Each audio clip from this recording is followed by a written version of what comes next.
네, 안녕하십니까. 제3장 민사법을 정리하겠습니다. 자, 오늘 민사법은 일반적으로 크게 우리 민법하고 민사소송법이 중심이라고 보시면 됩니다. 그래서 민사법은 민법 내용하고요, 아울러서 민사소송법이다. 이것을 정리하는 것이에요. 자, 보통들 우리 민법이라고 하는 것은 일반적으로 우리 민법, 즉 권리 의무 내용을 정하고 있는 실체법이라고 하는 것이죠. 네, 실체법인 민법이 있고요. 민법에서는 여러 가지 권리 내용을 정하고 있다고 생각하시면 돼요. 또 민법이 정한 이 권리를 어떻게 실현할 것이냐, 이게 바로 소송법입니다. 소송법 여러분, 절차법이다, 이렇게 보는 것이고요. 또 민법은 실체법이면서도 개인 간의 생활관계를 규율하기 때문에 우리 사법의 대표적인 것이죠. 대신 소송법은 우리 국가 기관이 개입하는 거죠. 법원의 소송을 제기하기 때문에 민사소송법은 우리 절차법에서 공법에 들어가는 영역입니다. 이렇게 보시면 돼요. 자, 아울러서 여러분들 우리 민사소송법, 즉 민사소송법 민법에서 민법은 권리를 정하고 있는데요. 권리상 문제는 크게 두 가지 형태로 보시면 됩니다. 그죠? 두 가지 형태인데 들어가기 전에 우리 민법의 총칙이라는 것이 하나 있어요. 민법 총칙입니다. 우리 민법 총칙에서는 자, 기본적으로 우리 모든 내용을 총괄한 내용을 정하고 있죠. 다시 말하면 일반적으로 우리 권리, 의무, 능력에 관한 권리 주체 등이 나옵니다. 그래서 우리 민법 총칙에서는 우리 권리 등의 주체가 나올 것이고 또 객체가 나옵니다. 자, 주체, 객체. 주체는 보통들 인격자, 우리 자연인하고 법인을 공부할 것이에요. 자, 그리고 객체는 물건, 이것을 공부할 겁니다. 자, 또 한 가지, 우리 민법상에서는 행위이지요. 우리 법률 행위를 공부할 것입니다. 법률 행위. 자, 법률 행위 당사자라든가 법률 행위 내용, 또 법률 행위 하자 부분들, 또 의사표시에 관한 부분들 전부 다 총칙에서 정리할 겁니다. 아울러서 기타 부분은 우리 조건, 기한 또는 소멸시효, 시효는 총칙에는 소멸시효가 나오죠. 취득시효는 물권에 규정되어 있습니다. 이게 민법의 기본적 총칙 내용이고요. 아울러서 민법에서 규정되어 있는 우리 법적 관계 문제는 크게 이제 재산법적 관계하고 우리 가족법적 관계, 크게 두 가지로 나눠져 있습니다. 자, 재산에 관한 권리, 우리 가족 등에 관한 권리, 이렇게 보시면 됩니다. 자, 재산에 관한 권리는 여러분들 크게 두 가지 형태가 있죠. 우리 물권하고 채권이 있습니다. 자, 우리 가족 등에 관한 권리는 크게 두 가지죠. 일반적으로 우리 친족에 관한 문제하고 상속에 관한 문제입니다. 친족, 상속, 이렇게 보시면 됩니다. 자, 여러분들 물권은 물건에 관한 권리를 말할 것이고 채권은 급부를 청구할 수 있는 권리를 의미하겠죠. 그래서 물권, 채권, 친족, 상속, 그리고 민법 총칙, 그렇게 구성됐다고 생각하시면 될 것입니다. 자, 민사소송법은 절차이기 때문에 여러분들 우리가 소송을 제기하는 소제기에 관한 문제부터 시작해서 우리 판결 또는 강제 집행 절차, 이렇게 보시면 되겠죠. 그래서 소송법에 관한 문제는 일반적으로 우리가 소송을 제기하는 문제, 소제기 문제입니다. 자, 소제기하면 일반적으로 우리 판결 나오겠죠? 판결입니다. 말로 재판에 관한 문제로 보시면 됩니다. 재판. 자, 우리 판결에 관한 문제는 재판이지만 여러분들 이 과정에서 여러 가지 우리 공판에 관련된 문제들 정리할 거예요. 그래서 우리 소제기하고 판결받는 과정, 그래서 재판 절차가 있고, 자, 그리고 나서 강제 집행 절차가 있죠. 강제 집행 절차, 이런 것을 정리한다고 생각하시면 됩니다. 물론 이제 우리 소송법이기 때문에 1심에서 불복하면 항소하면 2심이 항소심을 가겠죠. 그리고 상고하면 대법원까지 가는 일련의 절차를 공부하는 것이다 라고 보시면 될 것 같습니다. 자, 그럼 이제 구체적으로 들어가서 할 겁니다. 자, 우리 민법에 의의가 나와 있죠. 자, 민법의 의의는 재산관계와 가족관계를 규정하여 나와 있죠. 사법의 일반법의 성격을 띠는 거다, 이렇게 보시면 됩니다. 자, 우리 민법을 구별할 때 형식적 의미다, 실질적 의미 나와 있죠. 그것을 보시면 됩니다. 우리 민법도 자, 형식적 의미 민법이 있고요. 또 실질적 의미 민법이 있다. 하나는 형식적은 외형을 보기 때문에 우리 성문의 민법전을 의미합니다. 그래서 형적 의미 민법은 우리 성문 민법전을 의미한다. 이렇게 보시고요. 자, 실질적 의미 민법은 일반적 개인 상호 간의 법률 관계를 규율하는 것을 말합니다.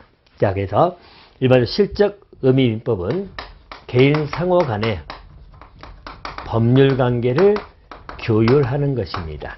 그래서 우리 실적 민법은 사법의 일반법이라고 보는 것이에요. 그래서 실적 민법은 사법의 일반법의 성격을 띠는 것이다 라고 보는 것이고, 실적 의미 민법에서는 우리 특별 사법 있죠? 또는 절차법은 죄입니다. 자, 특별 사법이라든가 내지는 절차법은 제배, 이렇게 보는 것은 실질적 의미법. 그러니까 실적 의미법은 내용을 따져보는 파트라고 보시면 되겠고, 형식적 의미법은 민법전의 형식을 띠는 것을 의미한다.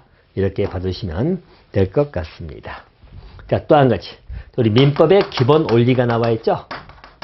자, 민법의 기본 원리 해가지고 물어본 것은 우리 근대적 의미. 자, 근대 민법의 기본 원리가 있어요. 자, 근대 민법 원리의 3원칙이라고 불러지는 것이죠. 자, 이것은 여러분들 첫 번째가 소유권 절대 원칙이다. 다시 말하면 우리가 근대 이전에는 내 것이 없었잖아요. 우리 중세 시절은 전부 다 왕의 것이다 하였기 때문에 내 것이 없는 상황에서 이제 근대에 있어서 내 것이라는 개념이 등장하는 것이죠. 그래서 내 것이라는 사고가 등장하기 때문에 내 것은 그 누구도 건들지 말아라. 소유권 절대 사고가 근대 민법의 기본 출발점이라고 생각하시면 됩니다. 그래서 일반점들 바로 사유재산 존중의 원칙이라고 생각하시면 되겠고요. 자, 두 번째는 계약 자유 원칙이 나와 있죠. 자, 계약 자유의 원칙입니다. 일명 우리가 사적 자치 원칙이다. 이렇게 보는 것이죠. 자, 사적 자치라는 것은 개인적인 일은 스스로 알아서 하는 것이죠. 내가 계약을 체결할 때 누구하고 체결하든 어떤 내용으로 하든 또 어떠한 방법을 하든 그것은 자유다라고 하는 것이 근대민법의 기본 원리이기도 합니다. 자, 또 한 가지는 과실책임의 원칙입니다. 자, 과실책임의 원칙이라는 것은 일반적으로 우리 책임이 있는, 즉 다시 말해서 고의나 과실이라는 책임이 있는 경우에만 손해배상 책임을 진다는 원리예요. 일명 과실책임 원칙은 자기 책임의 원칙이다. 이런 말을 쓰기도 합니다. 그래서 이 세 가지 근대민법의 3대 원칙은 소유권 절대사고, 또 사적자치 원칙 또는 계약자유 원칙 또는 과실책임의 원칙이다. 이게 근대민법의 3대 원리라고 하는 것이죠. 자, 이제 여러분들 이게 현대로 오면서 수정을 볼 수밖에 없다는 이야기죠. 자, 소유권 절대 원칙만 너무 강조하다 보면 내 건 내 맘대로 할 수 있다는 사고가 있기 때문에 타인의 권리 등을 침해할 수 있는 문제가 발생할 수밖에 없다는 것이죠. 자, 따라서 일반적 소유권을 현대에 오게 되면 이제 절대 사고에서 소유권의 공공성, 사회성을 강조하게 되는 것이죠. 자, 그래서 일반적으로 소유권의 공공성입니다. 일명 우리 공공복리 사고가 들어오게 되는 것이죠. 자, 그래서 여러분들 현대에 오게 되면 내가 아무리 돈이 많아도 땅을 살 수 없는 개발 제한구역이 지정된다든지 이런 것들이 나오게 되는 것이죠. 그러니까 소유권 개념의 어떤 상대성 또는 공공성의 원칙이 현대적 시각이다. 이렇게 보시면 되겠고요. 자, 또 한 가지. 자, 계약 자유의 원칙이라도 여기도 마찬가지. 계약에 있어서 공공성이 가미됩니다. 이 말은 사적 자치의 일부 제한이 될 수밖에 없다는 이야기죠. 자, 그래서 일종의 공공성이 강조되는 것은 계약의 공정성이 등장하게 되는 것이죠. 자, 그래서 불합리한 계약 같은 거, 자, 우리 불공정한 계약 같은 거, 이런 것들은 법에서 규제를 하겠다는 이야기죠. 우리 근대사고 가면 내가 누구하고 계약하든 말든 내 마음이라고 했지만 현대에 오게 되면 그런 불공정한 거래는 제한을 시킨다 라고 보시면 되겠고요. 또 과실책임의 원칙도 현대에 오게 되면 과실이 없어도 책임질은 무과실 책임, 또 심지어는 위험 책임의 원칙, 이런 것이 등장을 하게 되는 것이죠. 물론 뿌리는 이 뿌리가 맞아요. 이 사고는 그대로 있다 하더라도 현대 오게 되면 공공성을 띠면서 일부 수정을 할 수밖에 없다.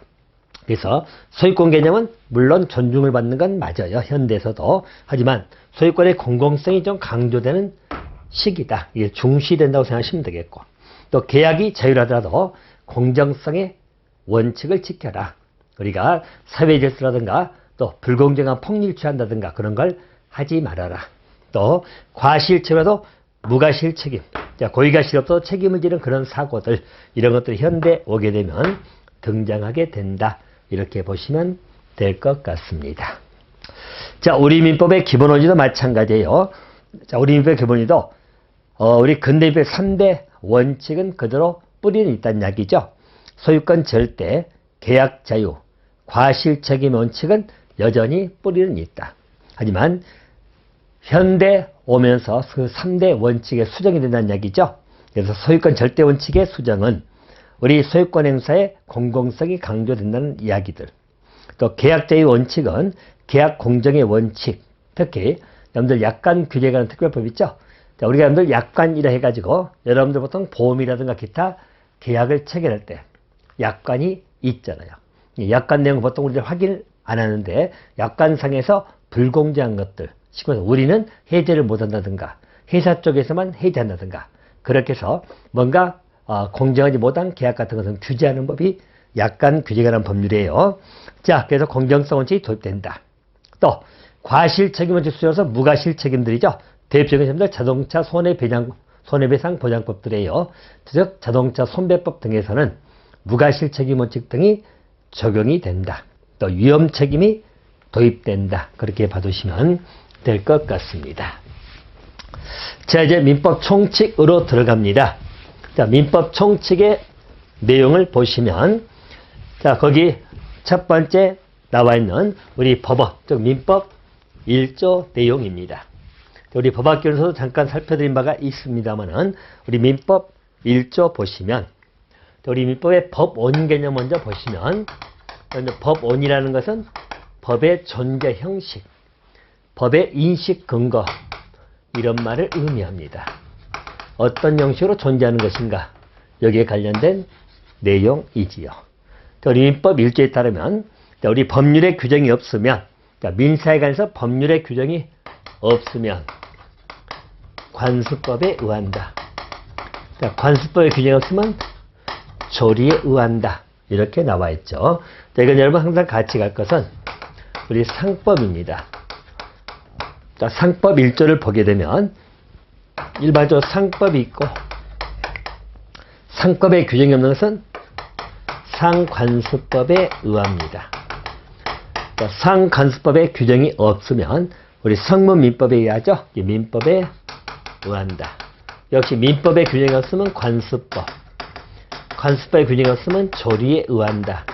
이렇게 나오죠. 자, 그래서 여러분들 우리 민법하고 상관습법, 자, 상관습법이 민법보다 우선돼 버리죠. 그래서 기본적으로 이 특징은 하나 비교해서 보시면 될 것 같습니다. 자, 그러면 우리 관습법이라는 불문법이 있는데, 자, 관습법에 성립하기 위해서 필요한 요건이 있죠. 일반적 관습법이 성립하기 위해서는 첫 번째가 일정한 관행이 존재해야 됩니다. 또 관행이 계속적으로 존재해야 될 것이고, 또 일반 국민들이 일반적으로 인정해야 된다. 일명 법적 확신을 취득해야 됩니다.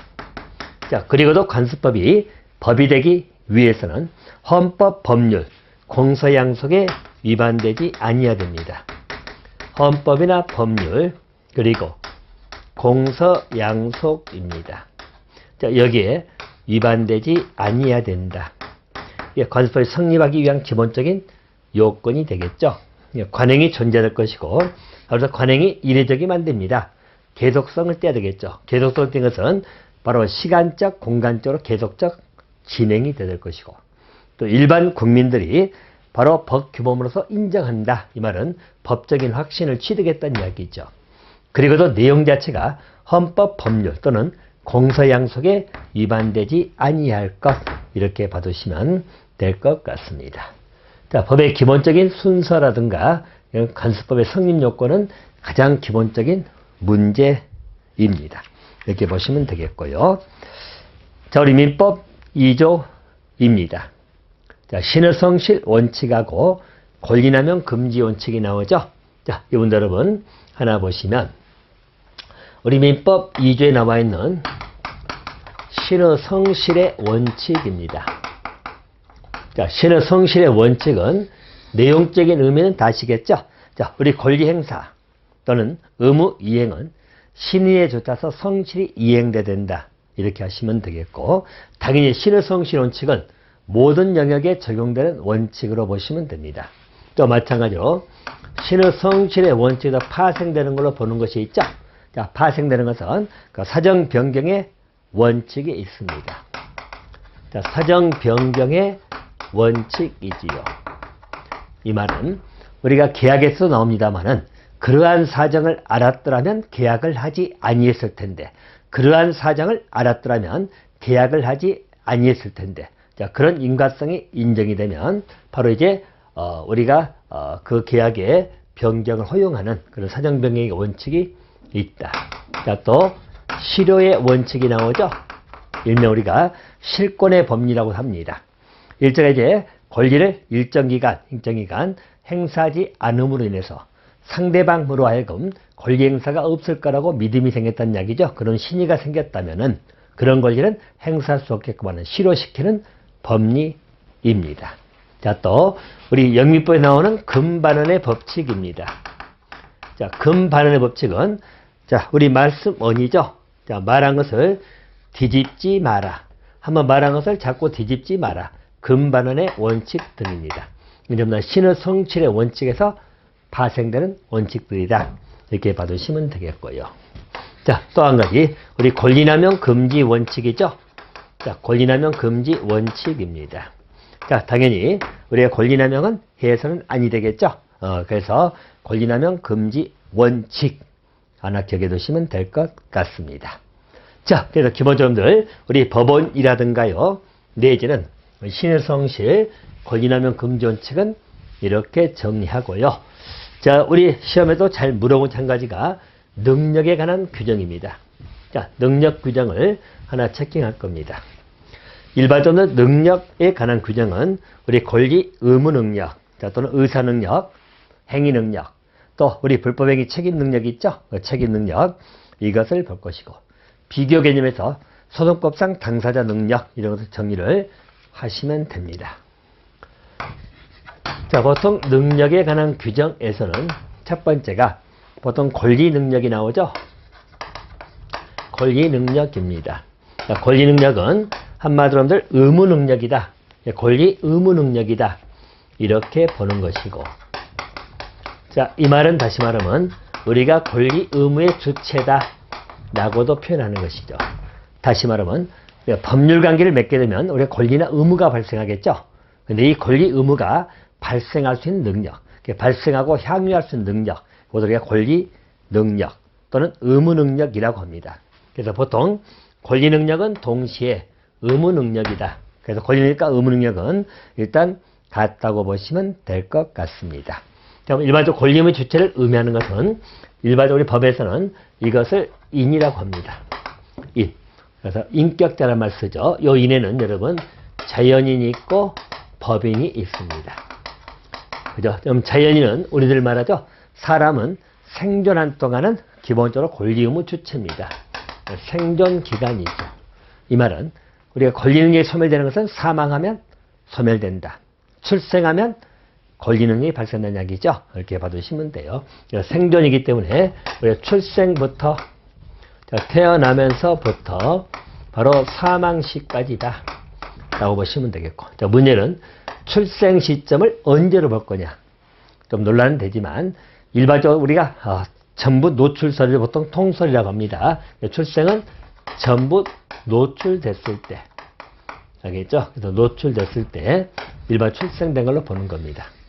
사망 시까지 우리는 자연인, 바로 권리 의무 주체가 되는 것이죠. 자, 법인은 여러분 법에서 인격을 부여한 것이죠. 그래서 법인이 되기 위해서는 여러분들 등기가 돼야 됩니다. 등기. 자, 그래서 법인이 되면 권리 의무 주체가 됩니다. 자, 대신 이제 이걸 공부하면서 우리 비교 개념이죠. 자, 법인에는 권리 능력 없는 단체가 있어요. 우리가 그래서 흔히 이야기해서 비법인이라고 불러주는 것. 비법인 사단 또는 내지는 재단을 의미합니다. 권리 능력 없는 단체는 기본적 권리 의무 주체가 못 된다는 이야기 있죠. 이렇게 봐두시면 돼요. 대신 예외적으로 일정한 권리 등을 인정하기는 합니다. 뭐 등기 같은 걸 하게끔 한다든가 그런 제도가 있습니다만은 원칙적으로 권리 능력 없으면 권리 의무가 발생하지 않는다. 이렇게 보시면 돼요. 자, 그래서 보통들 우리 권리 능력 없는 단체는 보통 우리 사단법인하고 사단 차이점이죠. 그래서 예를 들어서 사단이다, 재단이다 이럴 때부터 권리 능력이 없는 단체입니다. 자, 우리가 권리 능력이 있으려면 사단법인이 되거나 또는 재단법인이 돼야 되겠죠. 자, 그래서 차이점 있죠. 자, 여러분들 우리가 모임이 있다. 사단이죠. 사람들이 모인 단체는 사단. 재산이 모이면 재단이거든요. 근데 권리 능력이 없으면 기본적으로 우리가 권리 의무가 발생하지 않는다. 이게 기본 논리입니다. 하지만 사단법인, 재단법인은 법인이죠. 인격자입니다. 권리 의무가 발생할 것이다. 이렇게 보시고요. 자, 또 한 가지. 우리 권리 능력은 당사자 합의에 의해서 배제될 수 없습니다. 이 말은 권리 능력 규정은 강행 규정 성격을 띠는 것이죠. 그래서 너 권리 능력 없는 걸 하자. 합의로 해서 배제할 수 있는 건 아니다. 라고 봐두시면 될 것 같습니다. 자, 또 한 가지. 우리 의사 능력이 있습니다. 자, 의사 능력은 사물을 판별하고 변별할 수 있는 능력. 자신의 의사가 무엇인지를 알 수 있는 능력. 이것도 의사 능력입니다. 자, 그래서 일반적으로 의사 능력이 없다. 의사 무능력자라 하는 것이죠. 자, 의사 무능력자입니다. 자, 대표님들 우리 만취자 나오죠. 또는 정신질환자 등입니다. 그래서 의사 능력이 없는 자, 우리가 뭐 정신질환자, 정신질환자, 자, 또는 현재 만취자다 뭐 이런 그 기준이 애매하긴 합니다만은 이런 정신질환자 등, 자, 의사 무능력자 행위는 뭐로 보죠? 무효로 봅니다. 그죠? 무효로 거. 그럼 최소한도 우리가 정상적인 법률 행위 하려면 의사 능력은 기본적으로 있어야 됩니다. 자기가 하는 일이 주택을 매매하는 것인지 아니면 상대에게 돈을 증여하는 것인지 그 정도 알 수 있는 능력이 있어야 된다라고 보시면 되겠고요. 또 세 번째는 행위 능력이 있습니다. 그래서 법률 행위를 말 그대로 뭐죠? 유효하게 할 수 있는 그 능력을 말합니다. 그래서 행위 능력은 법률 행위를 유효하게 할 수 있는 그런 능력을 행위 능력이라고 합니다. 일반적으로 행위 능력에 관한 문제는 우리 행위 능력이 없는 제한 능력자라고 하죠. 과거에는 뭐 행위 무능력자를 말 썼습니다만 지금은 제한 능력자가 있어요. 자, 그래서 일반적으로 제한 능력자 행위는 제한 능력자의 행위는 보통은 취소할 수 있다. 이렇게 봅니다. 자, 제한 능력자는 여러분들 미성년자라든가 우리 피성년 후견인, 피안정 후견인입니다. 그래서 취소를 하게 할 수 있다라고 보시면 되겠어요. 그래서 정상적인 법률 행위하려면 권리 능력은 다 있는 것이고 사람이면 다 있겠죠. 그리고 의사 능력, 행위 능력을 갖추고 있어야 된다라고 보시면 되겠고, 또한 책임 능력입니다. 자, 책임 능력 대표로 우리 불법에 대해서 책임 능력을 의미하는 것이죠. 그래서 불법행위에서 책임 능력을 의미한다. 만약에 책임 능력이 없다면 바로 이제 감독자가 책임을 부담할 수밖에 없겠죠. 그래서 책임을 질 수 있는 그런 능력 이렇게 봐두시면 되겠습니다. 자, 대신 비교. 자, 우리 권리 능력 비교해 가지고 소송법상 당사자 능력이 나오죠. 자, 그것 하나 보시면 됩니다. 자, 보편적으로 우리가 권리 능력이 있는 문제하고 소송법상 당사자 능력이 관련된 문제입니다. 자, 보통의 권리 능력이 있다면 우리 소송법상에 자, 당사자 능력이라는 것은 여러분, 온고나 피고가 될 수 있는 능력. 그죠? 온고, 피고 될 수 있는 능력. 이것을 당사자 능력이라고 합니다. 권리 능력이 있으면 당사자 능력이 보통 인정이 됩니다. 하지만 이 두 개는 반드시 일치하지 않는다. 자, 이 말의 의미는, 자, 우리 권리 능력이 없다더라도, 아까 봤던 권리 능력 없는 단체라더라도 소송 당사자 능력은 인정될 수도 있거든요. 그래서 인정되는 경우도 있다. 거기 비법인 사단재단 나오죠? 비법인, 법인격이 없는 사단재단. 다시 말하면 권리 능력 없는 단체입니다. 그래서 당연히 인정될 수도 있어요. 그래서 권리 능력하고 소송법상의 당사자 능력은 반드시 일치하는 건 아니다. 하나 봐두시면 될 것 같습니다. 자, 이제 자연인에 관한 문제입니다. 자, 권리 존속기간 나와 있죠? 자, 사람은 생존한 동안 권리 능력을 가져요. 자, 문제는 언제 생존, 즉 출생으로 볼 거냐 문제이지요. 자, 출생되는 시점에 관한 문제는 전부 노출설이 통설 판례다. 이렇게 봐두시면 될 것 같습니다. 자, 이제 문제는 태아의 권리 능력에 관련된 문제입니다. 자, 보시면, 자, 태아의 권리 능력을 인정할 거냐 말 거냐. 여기에 관련된 논의입니다. 자, 이분 여러분 항상 잘 물어본 한 가지입니다. 자, 태아는 아직 출생하기 전이잖아요. 뭐 태아의 권리 능력을 인정할 수 있을 것이냐. 태아에게도 권리를 인정해 볼 수 있을 것이냐에 관련돼 가지고는, 자, 이건 두 가지 형태가 나옵니다. 자, 일반적 보호주의가 있고요. 자, 또는 개별적 보호주의. 크게 두 가지 형태가 있습니다. 자, 일반적 보호주의라는 것은 태아를 자, 모든 경우에 있어서 이미 출생한 걸로 보는 것이죠. 태아는 이미 출생한 걸로 본다. 출생한 것으로 보는 경우죠. 일반적 보호주의고. 자, 개별적 보호주의는 중요 법률 관계에서만, 자, 중요 법률 관계입니다. 자, 관계에서만 출생한 걸로 보는 것이죠.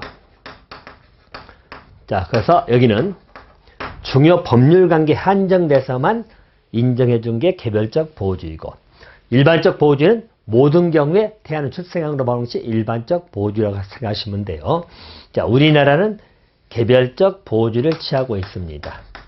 그래서 우리나라에서는 태아에게 권리 능력이 인정되는 것이 있죠. 그래서 우리나라 중요 법률 관계에서 우리나라는 첫 번째, 자, 불법행위에 대한 손배 청구권은 인정해 줍니다. 여러분들, 불법행위에 대한 손해배상 청구입니다.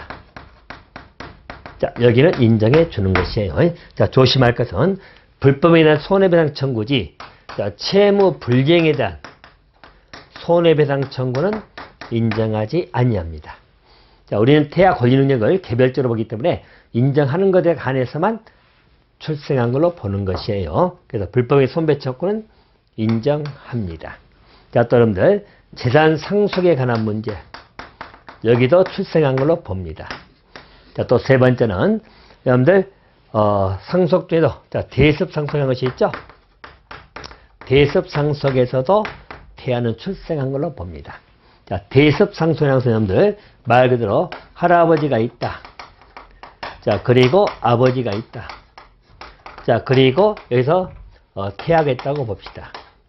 그러면 할아버지 권리를 아버지가 상속받을 거겠죠. 근데 만약에 아버지가 사망했다는 이야기죠. 사망해버리면 아버지 상속을 못 받잖아요. 그러면 이걸 대신해서 태아가 상속을 받는 것을 대습 상속이라고 그래요. 자, 그래서 대습 상속도 태아에게는 인정해 준다. 이렇게 보시면 되겠고요. 자, 또 유증입니다. 위원회에 의해서 바로 이제 재산을 증의하는 것이요. 자, 그래서 위원회에 의해서 재산을 무상 증의하는 단독행위, 유증이죠. 자, 또 유류분입니다. 자, 유류분이라는 것은 여러분 이런 경우겠죠. 유류분은 남겨두는 재산의 비율입니다. 남겨두는 재산 비율. 다시 말하면, 자, 아버님이 사망했다. 자, 그래서 아버님이 만약에 사망을 했다. 그러면 상속 문제나 되겠죠? 상속을 받아야 돼. 근데 생전에 아버님이 뭐 유증을 하든지 기타 등등 유언을 통해 가지고 재산을 싹 다른 사람에게 다 넘겨버렸어. 그러면 상속인들이 있겠죠. 상속인들이 받을 분량까지 싹 넘겨버리면 안 되는 것이죠. 그러니까 상속인들이 받을 수 있는, 즉 남은 상속인들이 받을 수 있는 최소한의 분량은 빼줘야 돼. 빼고 증여등을 하든지 하라는 이야기예요. 그게 바로 유류분입니다. 유류분. 그래서 유류분은 여러분들 보통 우리 배우자라든가 내지는 직계존속은 보통 법정 상속분의 2분의 1이 유류분이에요. 그 정도는 넘길 수 못하게 하는 그 재산의 비율이죠. 비율. 유류분이라고 생각하시면 돼요. 자, 이런 것들은 기본적으로 태아가 출생한 걸로 보는 것들입니다. 하나 봐두시면 되겠어요. 자, 이제 중요한 제한 능력자가 나옵니다. 일반적으로 우리 제한 능력자는 우리 미성년자도 있고요. 또 피성년 후견인, 피안정 후견인 나오죠. 그 특징들을 좀 정리 좀 하시면 되겠습니다. 자, 여러분들 미성년자는 거기 19세 미만자죠. 일명 우리 제한 능력자인데요. 세 가지입니다. 자, 미성년자가 있고요. 또 우리 피한정 후견인. 자, 그리고 피성년 후견인입니다. 자, 미성년 여러분 19세 미만자를 말합니다. 자, 피한정 후견인은 말 그대로 정신적 제약으로 사무처리 능력이 부족한 사람을 말합니다. 능력이 부족한 사람, 정신적 능력이 부족한 사람 생각하시면 되겠죠. 아울러서 또 피성년 후견인은 능력이 바로 뭐죠? 지속적으로 결여된 사람. 능력이 지속적으로 결여가 됐습니다. 자, 문제는 우리 피성년이든 피한정 후견이든 일반적으로 되려면 자, 우리가 능력이 부족하다. 흔히 하게해서 지적 능력이 떨어진다 해서 다 피한정 후견이 아니죠. 바로 가정법원의 한정 후견 개시 심판을 받은 사람입니다. 가정법원의 심판을 받은 사람. 한정 후견의 심판. 여기도 마찬가지. 가정법원에서 성년 후견 개시 심판을 받아야 됩니다. 그래야지 피성년 후견이 되는 것이죠. 여기는 능력이 지속적 결여란 말은 이 상태보다 좀 안 좋은 상태 생각하시면 돼요. 대신 둘 다 되려면 가정법원의 심판이 나와야 됩니다. 이렇게 받으시면 돼요. 자, 그러면 제한 능력자를 보호하기 위해서 제한 능력자가 행위한 것은 바로 뭐죠? 이것은 무효라고 하면 틀려요. 무효가 아니고 취소가 가능하다. 이렇게 보시면 되겠고요. 자, 그리고 미성년자입니다. 여기는 특정 행위를 인정할 것이고 또 법정 대리인의 기본적으로 대리하거나 동의를 받아서 한다는 이야기죠. 법정 대리는 미성년자 여러분 친권자나 또는 후견인이 있다고 보시면 됩니다. 자, 피한정 후견인도 원칙적으로 완전 행위 능력 보이죠. 그죠? 대신 한정 후견에 동의받도록 되어 있는 것은 동의 없이 해버리면 취소가 가능합니다. 대신 여러분 일용품의 구입이라든가 일상생활에 필요한 과도하지 않은 대가를 지급하는 경우는 취소할 수 없다. 이렇게 보시면 되겠고요. 대신 피성년 후견인은 원칙적으로는 단독으로 못합니다. 그렇죠? 여기는 원칙은 단독으로 할 수 없다. 물론 여기도 예외적으로 일용품을 구입하는 문제, 알겠죠? 이런 건 가능합니다. 일용품을 구입하는 문제, 크게 과도한 대가를 요구하지 않는 것들은 단독이 가능하지만 피성년 후견인은 원칙은 단독으로 할 수 없다. 이렇게 봐두시면 됩니다. 자, 이제 기본적인 특징 중에 한 가지 꼭 기억할 것은 자, 미성년자가 단독으로 할 수 있는 행위 나오죠? 그것을 하나 정리하시면 됩니다. 자, 미성년자는 동의받았지만 단독이 가능한 것. 자, 그것도 아주 잘 나온 것 한 가지니까 체킹 좀 해놓으시면 돼요. 자, 첫 번째. 자, 단순히 권리만 얻다.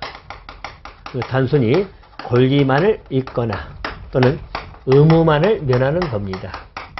면하는 것. 이것은 단독으로 가능합니다. 단순히 권리만을 취득하거나 의무만을 면하는 행위는 가능한 것이죠. 자, 근데 비교 부담부 증여입니다. 자, 증여받은 것은 이익만 생기는 거잖아요. 근데 부담이 추가되는 것이죠. 부담이 추가되면 이것은 단독으로 할 수 있다 없다? 없다.